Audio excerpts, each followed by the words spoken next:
Hello పిల్లలు, ఎలా ఉన్నారు? బాగున్నారా? నేను మీకు ఈరోజు ఒక చిన్న కథ చెప్దాం అనుకుంటున్నాను. తర్వాత కథ అంతా అయిన తర్వాత ఆ కథ బట్టి మీకు ఏమర్థమైందో నా క్లాస్లో కమెంట్లో చెప్పండి. సరేనా? మరి కథ స్టార్ట్ చేద్దామా? ఒకరోజు శ్రీకృష్ణదేవరాయలు తన ఆస్థాన కవులందరికీ ఆసక్తికరమైన ప్రశ్నను వేశారు. ఈ లోకంలో ఏది అత్యంత విలువైనది? అంటే ఈ లోకంలో ఏది వాల్యుబుల్ థింగ్ అని అర్థం.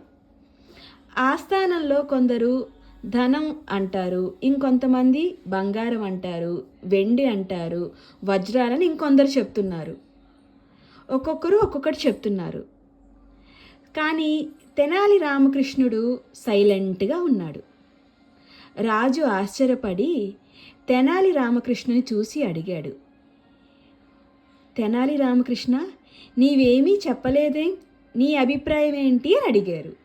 అప్పుడు తెనాలి రామకృష్ణుడు చిరునవ్వుతో రాజుకు చెప్పాడు, మహారాజా, ఈ లోకంలో అత్యంత విలువైనది ధనం కాదు, బలం కాదు, తెలివి. రాజు కొంచెం ఆలోచించి ఎలా అని అడిగాడు. దానికి తెనాలి రామకృష్ణుడు ఒక ఆసక్తికరమైన ఉదాహరణ ఇచ్చాడు. అదేంటంటే, ఒకరోజు రాజు తెనాలి రామకృష్ణునకు 1000 నాణాలిచ్చి, ఈ డబ్బుతో విలువైన వస్తువులు కొని ఈ రాజ్యంలో ఉన్న ప్రజలందరికీ పంచు అని రాజు తెనాలి రామకృష్ణుడికి చెప్పారు. తెనాలి రామకృష్ణుడు ఆ డబ్బుతో విలువైన వస్తువులు కొనకుండా ఒక పెద్ద చెస్ బోర్డు తయారు చేయించాడు. అందులో ఏమని రాసుందంటే, తెలివి ఉన్నవాడు ఏ సమస్యనైనా పరిష్కరించగలడు అని రాయించాడు.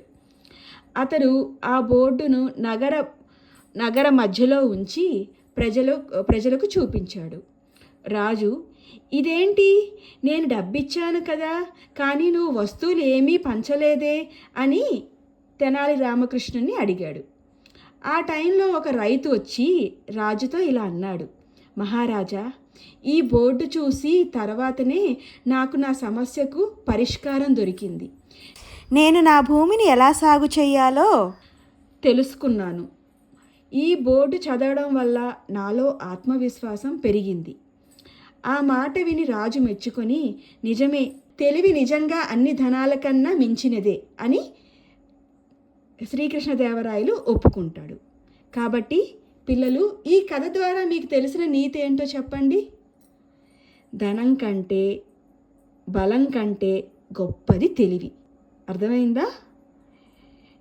జ్ఞానం ఎప్పుడూ మనల్ని విజయపథంలో నడిపిస్తూ ఉంటుంది. అంతేకాదు, మనకి ఏ సమస్య వచ్చినా బాగా ఆలోచిస్తే ఆ సమస్యకి పరిష్కారం దొరుకుతుంది. ఇంకా మీకు ఏమైనా ఈ కథ యొక్క ఇంకేమైనా నీతి తెలిస్తే అది కామెంట్ రూపంలో పంపించండి. సరేనా? సరే, మరో కొత్త కథతో తర్వాత ఎపిసోడ్లో కలుద్దాం. ఓకే, బాయ్ పిల్లలు.